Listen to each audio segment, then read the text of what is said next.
ମୁଁ କଣ ରାଜା ହେବି? ମୁଁ ଆଜ୍ଞା ରାଜା ହେଇଛି? ରାଜା ମୁଁ ହେଇନି। ଆରେ ରାଜା ହେଲି କୋଉଠି? ରାଜା ହବାକୁ ଯୋଉଦିନ ରାଜା ହେଇଥାନ୍ତି ସେଦିନ ହେଲା କଣ? ଆପଣଙ୍କର ବୈଦେଶିକ ବିଳାସ ସମ୍ରାଟ କବି ଉପେନ୍ଦ୍ର ଭଞ୍ଜ ସୁନ୍ଦର ଭାବରେ ପଦଟେ କହିଲେ, ଛୁଆମାନେ ତମେ ବୁଝିଲେ ରତ୍ନ ହୋଇ ବୁଝିଲେ ମନରେ କହି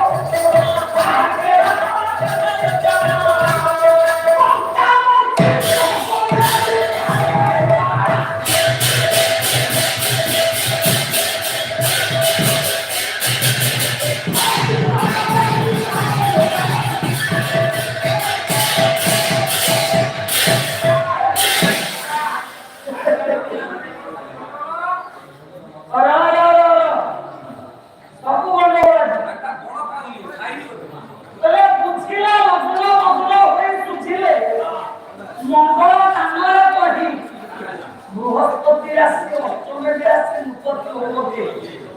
बृहस्पति राशि अष्टम व्यास करछला मंगल दान गृह तेणु राजा के हेतले ना राति पहले मु राजा है जने ना कोई के माने जने ना कोई के कथारे मते 14 वर्ष वनवास नाम तो बोझ कौन है आज खबर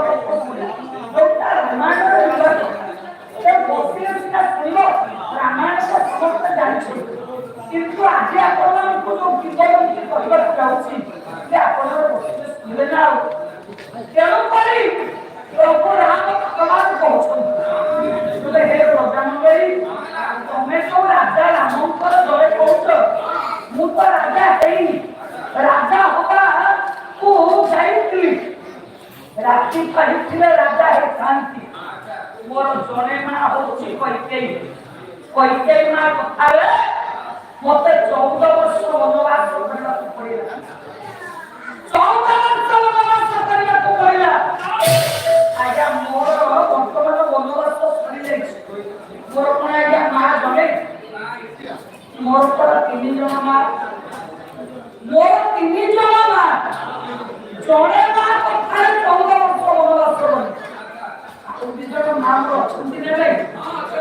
से माँ मान जीवी पचारि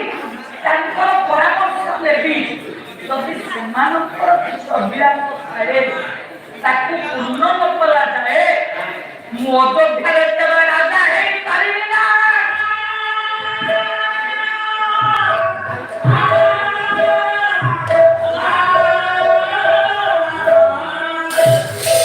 प्रभु राजीव लोचन भगवान राम पहुंचले कोठी कौशल्या नानपुर माँ कौशल्या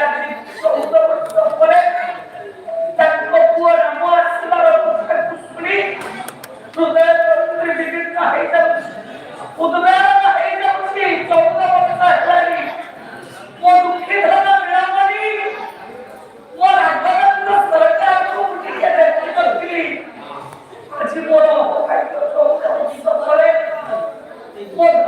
केते दुख सहित जंगल आसले आज टिके चंद्रमा बदल को देखी लेकिन तो जानते माँ सब टिके अभिमानी माँ टिके अभिमान करे ऊपर कहीं पचार कि देखते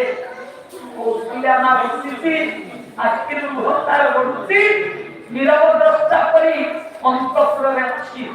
प्रभु श्रीराम ସମସ୍ତଙ୍କୁ ଏଠି ନେଇ ପ୍ରଥମେ ମା କୌଶଲ୍ୟା ପାଖରେ ପହଞ୍ଚିଲେ। ଡାକିଲେ ମାଲୋ